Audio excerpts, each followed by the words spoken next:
Hello everybody, and welcome to another edition of Domicile Diaries with me, Donny Lewis.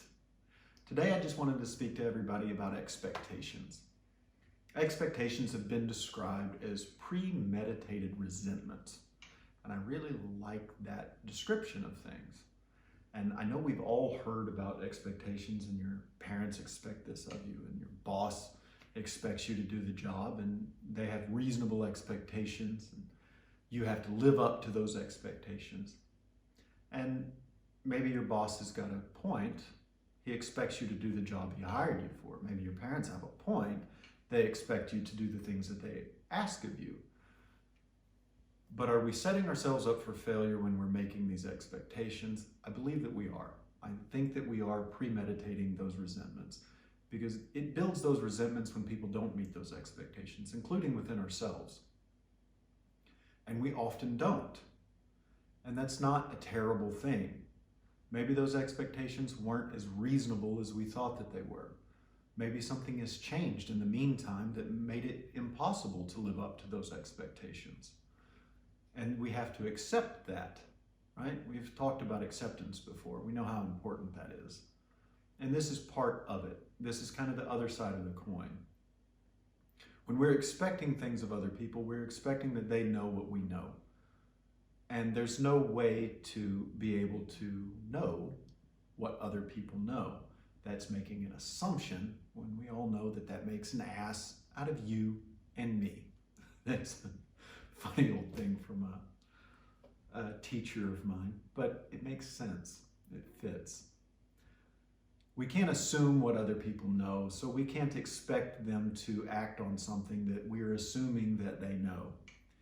Things have got to be laid out, and if they're not completely laid out, then there is no reasonable way for us to make an expectation upon someone. You're like, well, what about the expectations you set for yourself?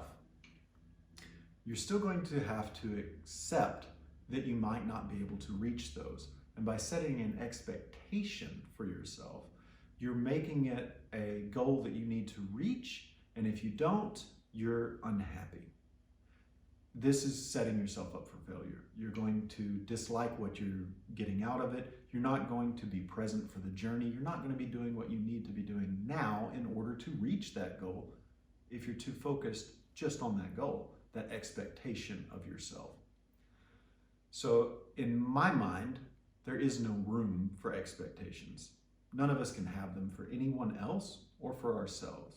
We can have hope. Hope is a little different. It allows us the possibility of, gosh, I hope that that happens. I hope Texas wins every single football game. I do. I'm a Texas Longhorn. So I love the University of Texas. I hope that they win every game. I don't expect them to. Is it reasonable to expect them to? Maybe. They have every resource. Why can't they win every game? Because you don't always win. That's not an expectation you can have, but you can have that hope.